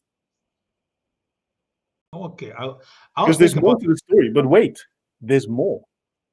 Oh, I know. For instance, Ibn Asakir said that Akrama said that the mother of Abraham saw Abraham and called to him, and she said, "My son, I desire to come to you, so call on your Lord to spare me from the heat of the fire which is around you."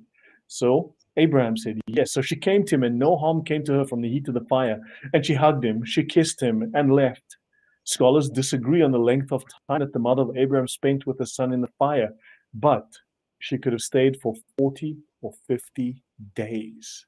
Did she have dinner, lunch, breakfast? Did she have hot tea?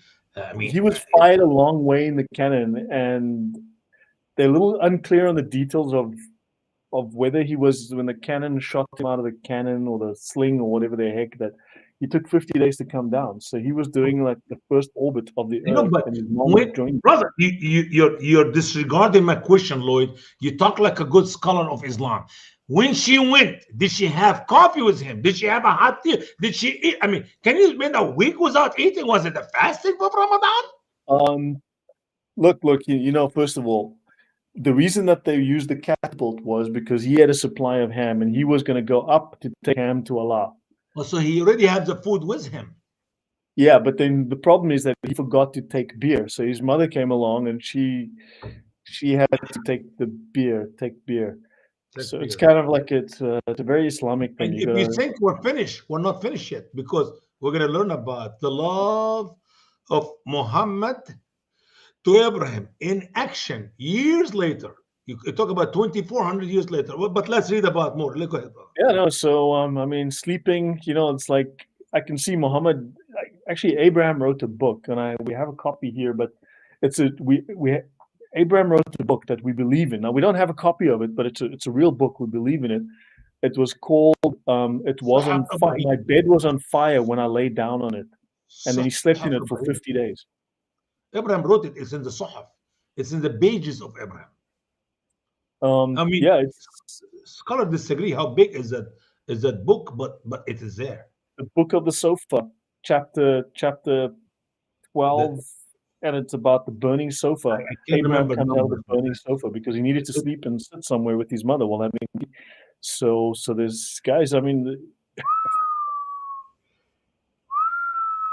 this is good stuff. Bukhari said that the Apostle of Allah, Muhammad, commanded the Muslims to kill the salamanders because they were. See, I told you, Muhammad loved Abraham.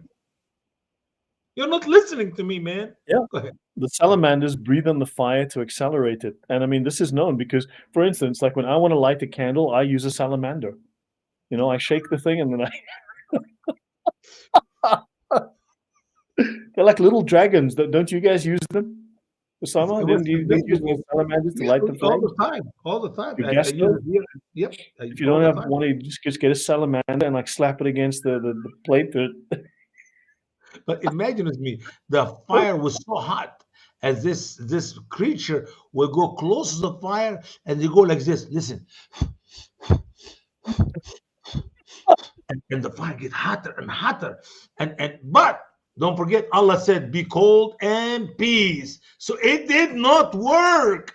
They tried their best, but Allah said, be cold and peace. Go ahead, man. Yeah, so instead of a bellows, artsy fartsy nerdy Woody has lizards. I mean, she's from a very primitive part of America where they look. One day, if all goes well, one day, I mean, luckily here in Poland, which is like there's white people here, so they've got technology. They have things like this, and you can push this button, a flame comes my out. world! Yeah. What? Do it again. But now I know if I have a salamander, I can make the flame bigger. Do it again. Can you start from the beginning? I push the button. There's a button here, and I push it, and oh my world! That is like wow. You know how we start fire where I come from? Salamanders needed. You know how we start the fire where I come from? I have to get a rock and until start the small smoke and start the fire. No, it's like you know, Usama. We're from Africa. We know how hard it is to get some fire going, and then I mean, but yeah, if you just move to like places where there's man, this is like wow. How much this thing cost? I'll send you one. This is like $1.50. I'll send you one. Thank you so much. I appreciate it. Wow! Watch your face. Your face is gonna burn, man. You're too close to your eyes. You're killing me, man. No salamanders needed, man. I mean, like, Muhammad. No salamanders were harmed in the making of this episode. Tell me about Muhammad more, man. I'm tired of your fire. I don't think you're gonna send me one. You're lying. I'd love to have one of these things, but that's okay. It's okay, man. Salamanders had to be killed because they were the only animals who were breathing on the fire to accelerate. If you send me one of these fires thing you have in your hand, can you send me one of these salamanders you're talking about? Look, I mean, Trump is probably going to put me in jail for sending salamanders. He'll send me to Gitmo for sending salamanders live through the mail. So I don't know if he allows sending of. But look, I'll get you one on Amazon. I'll get you something. I'm sure I can find it there. Okay, I'll send you. So thank you. Muhammad also stated that all the animals were putting the fire out except for the salamanders, and this is a known problem. And look what happened in California. Look what happened in Hawaii. It was the salamanders that stopped the wind, that stopped the fire from going out. I mean, the firemen. The liberals do not want to kill the salamanders, and we ended with a fire. Hello, logic. Yeah. Can't you learn from Abraham? See, if the liberals were Muslims, they would never allow the salamander to exist in California right now. So there are questions. How did Abraham get out of the fire? How the heck did his mom get into the fire? Did anyone believe him afterwards? When did this take place? Why did his father not believe in Allah afterwards? Yeah, like 50 days of fire. I mean, like living in the. This is like, yeah. Is this true story? Look, I'm gonna have to disagree with you here because I mean we've learned now about salamanders. about his mom joining him for 50 days in the fire. See, excuse me, sir. Excuse me. When I wrote that book, that was 15, 16 years ago. I did not know that. So in my next edition, I will add, obviously, we know what the answer is. You see the empty space below Salamander that? science. I will put it there. People do editing to their books all the time. Hello, I'm not the first one to edit my books. The more you know, the better you write down. Okay, I'm gonna put it down. Yeah, no, so California needs to ban salamanders right now to prevent the next massive salamander-related fire. Brother, to be honest with you, I cannot take anymore. Can we stop here? I beg you, please. I mean, unless you want to go for another hour. I mean, I'm No, really. no. The rocks do talk, as we've learned. The trees walk, and salamanders breathe fire. And yeah, look, Allah. Yeah, this is. So the other animals put the fires out, like fire. Yeah, I don't know what. We need to find those animals and send them to California. That's the animals we need in California for Hey, sure. you know what? Let me explain to you about the other animals, because this bats, the one Muhammad destroyed, the salamander, or whatever you want to call it. It's actually, we call it in Arabic sahali. But anyway, see what happened is the other creatures, the other birds, they will put water in their beak. Like, look, I show you. Look, watch me. Lloyd, are you looking at me? Look.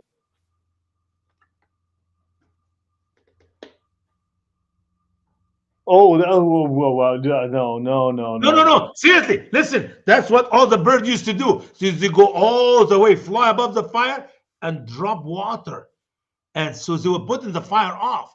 And the angel of the rain was behind. He was busy. I remember, because it was so hot and he forgot to show up. And the birds and all the other creatures were carrying water, and they Yeah, no. slowly drop it. That's why. But the only weird is this, the salamanders, whatever you call it, sahali. So, The curse of Allah be on them. Do you know that they're still sinking in the ground with the guy who built the caterpillar? They're all going under the ground right now, slowly. yeah, no, he's sinking. So yeah, look, guys, at least look, priorities. We need to think. California had its priorities, okay? So maybe the hydrants didn't have water. Maybe the dams had no water. Maybe they sent all of their firefighting vehicles to Ukraine, but at least the police and the firefighters would pay. Listen, Priorities. if the liberals of California know that the salamander will cause more fire, they will bring them from the whole world and they will put them in California. They love Yeah. to burn the country, man. They love to burn it so badly that they can. If they can burn the rest of America, they will. Imagine having the governor of California to be the president of the United States of America. No more water in hoses, and we'll save every piece of water to some place, but not to the homes, and we burn all America. Yep. So guys, I think we've learned a lot about salamander science. We've learned a few things that, and you're not going to learn this in the Bible, okay? Remember, you learned it here from the Quran. Yeah. That's why you need the Bible. It doesn't have salamander science and the science of fire and the 40 days and 50 nights in the fire with Abraham and his mom who came and hugged him. And and she spent really quality, but first of all, she asked if Allah will allow her to come in, because what if Allah said no and she get hot and burned? So obviously we know from the true teaching that Abraham did. He asked. First, Abraham asked Angel Gibrish, and Angel Gibrish went to Allah and he said, "Yep, she can come in." So when Angel Gibrish came back to Abraham said, "Okay, Mama, come on in." I remember that. It was like in the afternoon, but she was in, and so she visited. As we said, scholars disagree. We do not know how long, but she left. I mean, she visited and she left. We know for sure. Then where did the catapult come down? What? Where did the fireball come down? Well, that is a part which Allah does not want us to know. See, listen. If Allah wants us to know, He would have easily put it in the Quran. But since Allah does not want us to know, then why even talk about it? I mean, this is beyond biology. This is Quranic science, and we didn't even get to the number 19 yet. I mean, this is just incredible. This is Islamic wisdom. Yes, Islamic wisdom. Listen, if you want to know everything about Abraham, you got it. It is in the book. It's the Quran. But I want you to do me a favor. Can you open Genesis account if you don't mind? Genesis in your which book? The book of Genesis. That's in the Bible. Okay, so I thought you might want to go to your book. So No. Genesis. It's a book in the Bible. As a matter of fact, it's I the know first. that, but I thought you wanted to hang on. Geez, hold on. I thought you wanted me to go to your, that you were referring to a chapter in your book where you were No, discussing that. I'm So just giving you a hard time. Genesis, the book of Genesis. Yes, how can I help you? Genesis. Okay, start from chapter 11, verse 10. I want to give my Muslim friends a taste of the details of the Bible. Okay. A taste of the. If I ask you, Lloyd, listen to me, brother. If I ask you a simple question, who's Abraham? Do you think you can answer that for me? From the Quran, who's Abraham?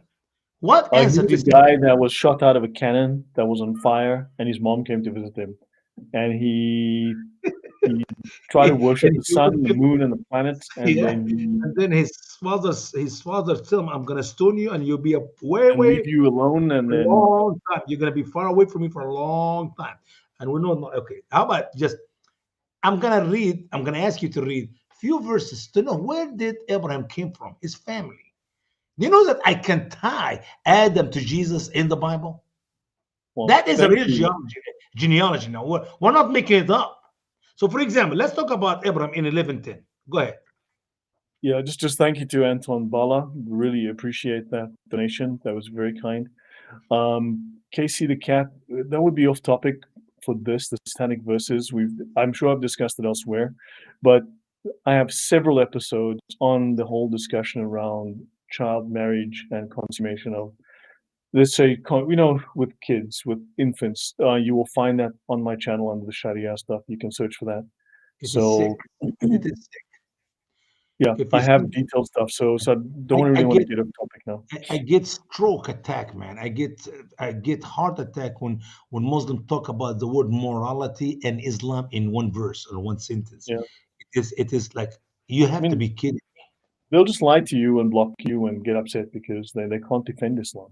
I They think that's the don't only like. ways they can cause people like me to die. If they're not gonna get me with a bullet or a knife or a sword, they have to keep these lies up, and they're gonna cause me. My blood pressure normally go around 340, 360.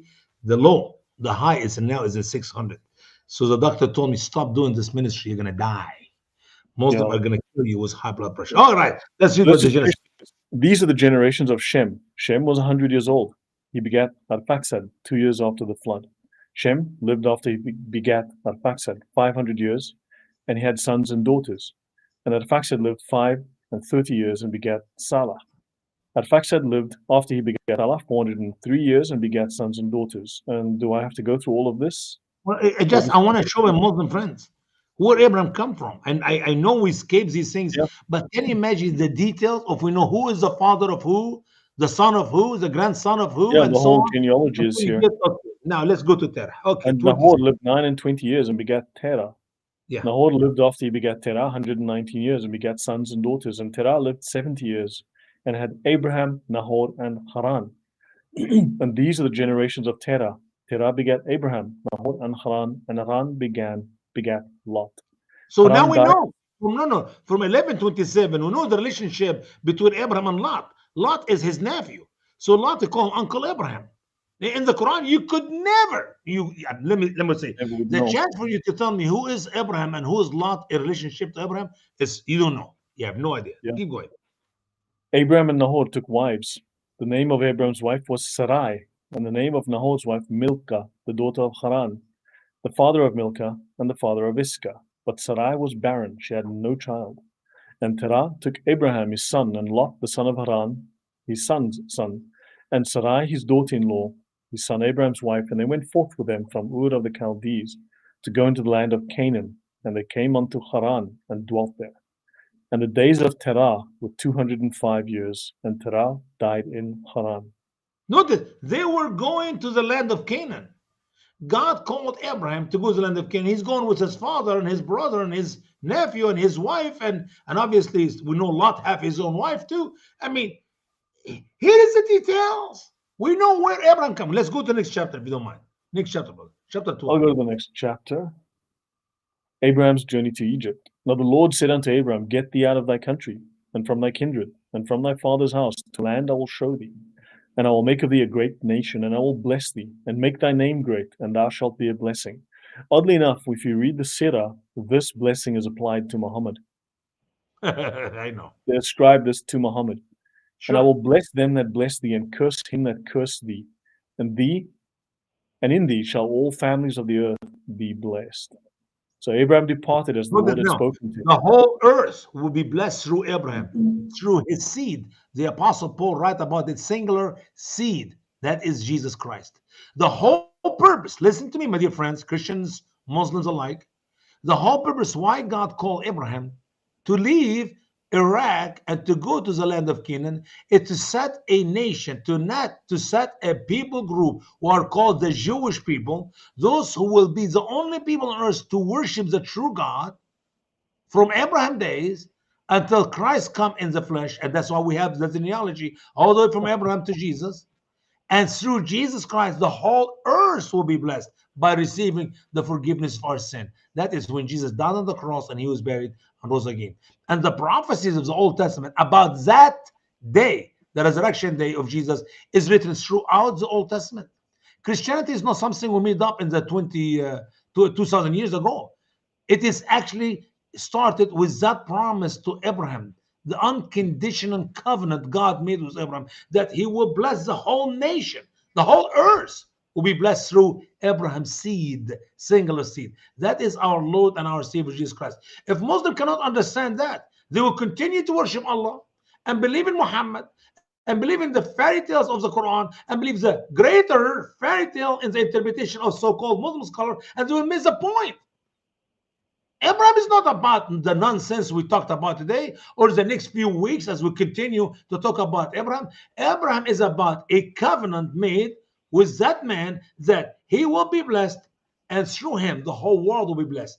God took Abraham out of Iraq to put him in Canaan to raise the Jewish nation, and through the Jewish nation who will worship the true God, the God of the Bible, then the Christ will come and he will die on the cross to rise from the dead, to save all the earth, and that's how we can receive forgiveness for our sins. This is Abraham, not the Abraham of the Quran. The Abraham of that book here, it is my favorite song, which I used to sing years ago. I used to watch with my son these Veggie Tales, and in the Veggie Tales, where you see cucumber and tomato and zucchini and all these vegetables, tells the stories of the Bible. It goes like this: Veggie Tales, Veggie Tales.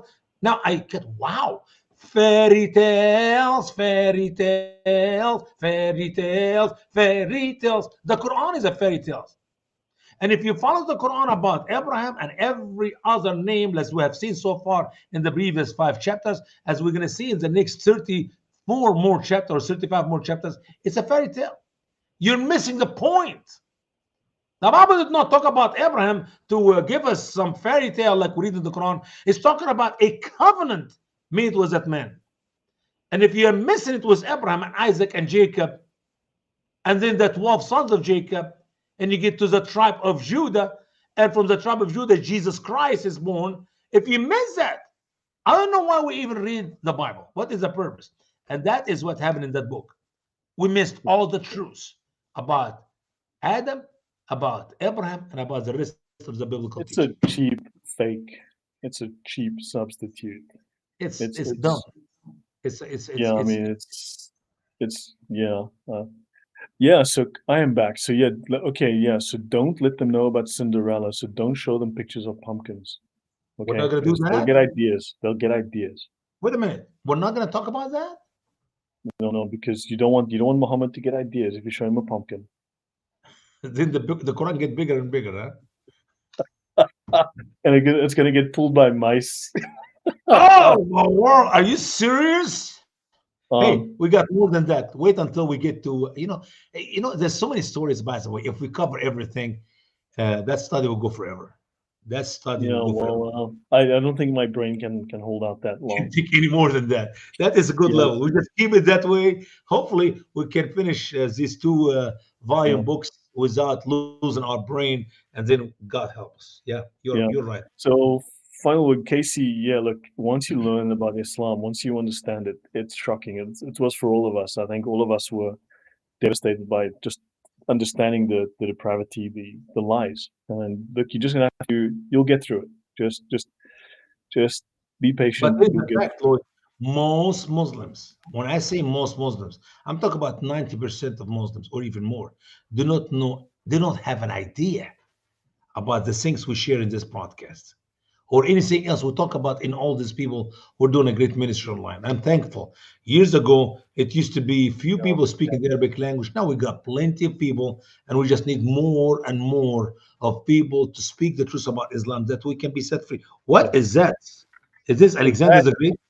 That is a Polish hussar. Those are the Polish hussars. They were heavy cavalry. So they defeated the Muslims at the Battle of Vienna in 1683. They were the greatest, finest cavalry to ever exist. These guys. Yeah, you So told me about it just, before, just but just I think can't about remember. them. Think of your history. Get inspired by these guys. Just look up the song "When the Winged Hussars Arrived." Right, these guys. So that's who. Yeah, I think we all need to be inspired by our ancestors. They they were willing to take the fight to the bad guys and win. They smashed. And by the way, it is more of a spiritual fight, a physical fight.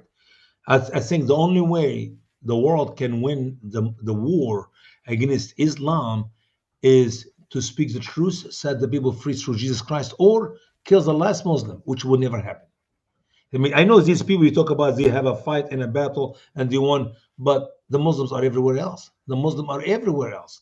So the best way, I believe, to win that war, the spiritual warfare against Islam, it is to educate the Muslim people. So we got a broadcast today. It's a funny one. Yeah, but we also need to have the spirits of our ancestors, of the warriors who stood up for their beliefs. I mean, we also need to find our courage. Amen. That's true. But for this broadcast, my heart desire is for each and everyone who watched, or they are those who already seen what we have done so far today, like us. Share that program with somebody else. How do you think that people will know unless somebody tells them? How do you think the Muslim will know about Islam until somebody tells them? Maybe if we just share that broadcast with all our friends and all those who hate us, our enemies, and give the story a little bit a bigger circle, maybe we can make a big dent in this belief of Abraham and Islam. Yeah, Amen. man. Thank you. That's been fascinating, and that's fascinating. I guess is one way to describe it. I Hysterically don't know. stupid. Why can you lie? Why do you lie, man? Why you say fascinating? Don't you consider that's a lie? It was mind-numbingly depressing and completely Okay, hysterically then say the stupid at the truth. same time. What a great mind, blah, blah, blah, blah, blah, depressing thing, Just tell the truth. Yeah. So, guys, thank you very much for joining us. Tomorrow, I'm going to be on with a poet called Mats Valtre, well known in Sweden, and we're going to be talking about Islam and Sweden because things are not well in Sweden, and yeah, let's see how that goes because I think it's hard for people to tell the truth, but he's someone who's willing to speak up, and Amen. yeah. So yeah, we will see everyone tomorrow, and Usama, we will. Yeah, we'll be back here. So to look, if we didn't laugh at the Quran, we would end up crying. Okay. So yeah, good night, everyone. Take care. Good God bless. night. Thanks a lot. Appreciate it, brother. Bye. Good night, everybody.